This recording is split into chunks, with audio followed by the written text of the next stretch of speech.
Well, g'day and welcome to Dream Design Do TV with Zaki Ameer. I'm your host, Peter Montgomery from thepetermontgomeryshow.com. Now, Zaki has done an amazing thing where he built a property portfolio of $3 million with 15 properties over the short space of 3 years.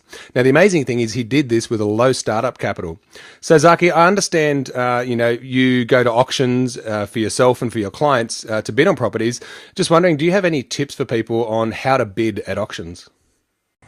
Yeah, that's a good question, Peter. I guess there are buyers out there who feel that going to auction could get them a good price, and sometimes there are properties that sellers put on the market only on auction and not as a private sale where you can take time to negotiate.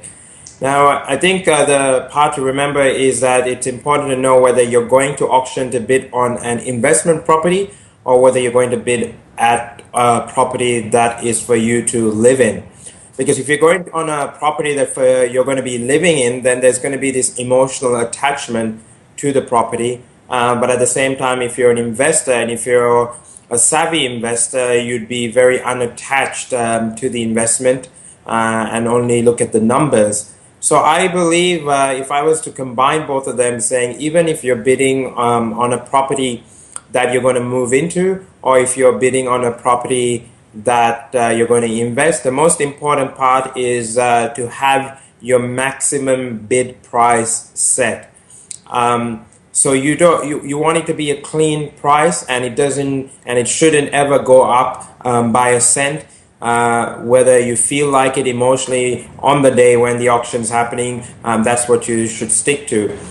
Another way to remove that anxiety, I guess, that happens on auction day, where you can be attracted to the purchase, especially if the auctioneer is really well and he knows what he's doing, is to get somebody else to bid on your behalf, and somebody hopefully who has experience at bidding on auctions. So even for myself, when going to auction, I have someone else professionally to bid on my behalf, and for my clients, I bid on their behalf, where we agree on a set price and we start the bidding.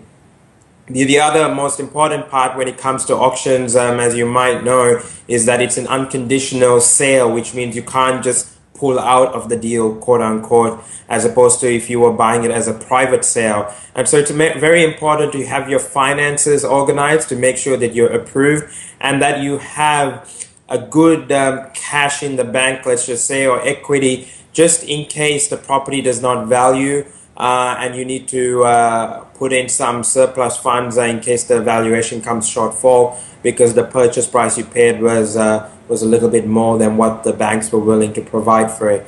And then that's some of the services I offer for my clients. So I'm hoping those tips would enable clients to bid at auction. So just a quick summary then is that, set your price that you want to pay and stick to it no matter what. So just stick to it. Don't get emotionally charged and caught out. And also to have funds sort of in reserve to take care of any after sale things you might need to look after with the property.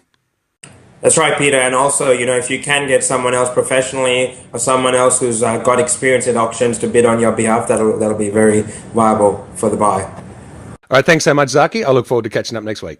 Thank you.